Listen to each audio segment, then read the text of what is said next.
In Minecon Live 2024, Mojang announced that they would be releasing things in more of a feature nugget-esque type of thing, like kind of, say, smaller features at a time. And it seems like they're kind of, well, standing up to their word about it. And I know that because they just released a new snapshot, which, of course, adds a lot of things. Let's get into it.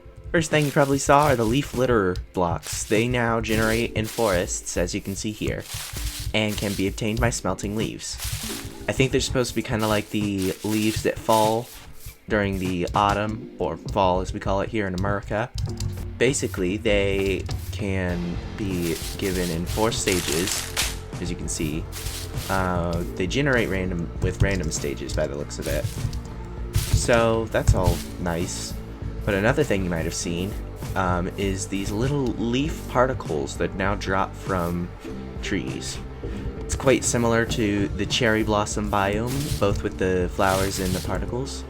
They're not that common, but they do every now and then drop a little particle, which is cute. Next thing that's hard to miss is the new wildflower. Again, very similar to the cherry flowers.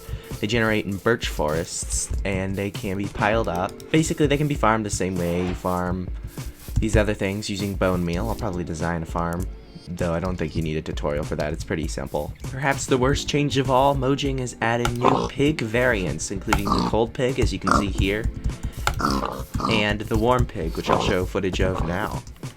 Also, a couple new changes to the Pale Garden involving the creaking. The first and most important one is that we can now name the creaking, which will cause it to become persistent during the day. So if I /time set day, and I learn how to type at some point in my life, he's still here. He's not going to disappear. He'll still disappear if he goes out of range of his creaking heart, and he'll still disappear if a player gets trapped with him. But he will not disappear a day, which means that we can, in fact, use them for redstone in survival mode. That is honestly a massive change that is definitely needed. The other 2 changes to the Pale Garden is that, one, now they are significantly larger. This one's not that big, but there are big ones. And then the other is that woodland mansions can now generate in them, which you might think ruins some of the lore that has been discovered by people like Wifies. I'll include a link in the description. However, it actually doesn't, because pillagers still run from creaking, which means that the lore is still true. Mojang has made some changes to the lodestone, primarily its crafting recipe, which previously required a netherite ingot. However, now all it requires is chiseled stone and an iron ingot to craft it.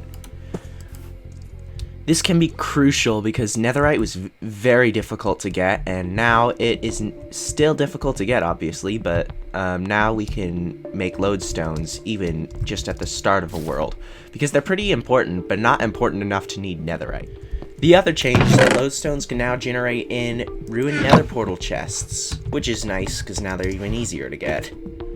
There's also just a load of technical jargon that I do not understand here, but yeah, that exists. If you know what that means, good for you, I guess. They have, however, added a new property to the fill command called strict. Now, strict, what it does is makes sure that whenever you /fill command, it does not update blocks around the blocks that were filled. So that allows me to make these buttons, of course, as soon as I press one. Oh, no. Okay, no, they just flow here. That's cool. Basically, it allows you to do some stuff without breaking certain illegal things that should not exist, which is nice, because I want illegal things that should not exist. Mojang also did a really surprising change that doesn't nerf chunk loaders, but actually buffs them. I honestly thought that Mojang would want to get rid of things like this, because they are, well, kind of illegal, but Mojang has just added the ability to where the fact that this would break usually when I log off is no longer the case, because now if I log back in, it's still going. That usually would break, but it didn't.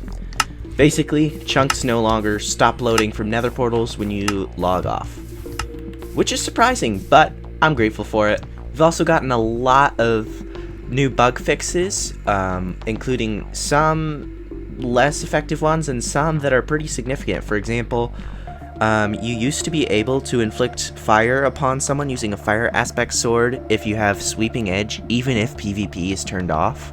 However, that is no longer the case. There's a lot of other things too. I recommend you read through it on the Minecraft page. Mojang is changing a lot, and I recommend highly that you play the snapshot for yourself.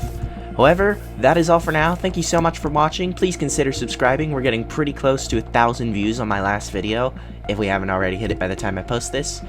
And we're trying to get to 100 subscribers. So, thank you for watching, and I'll see you in the next one.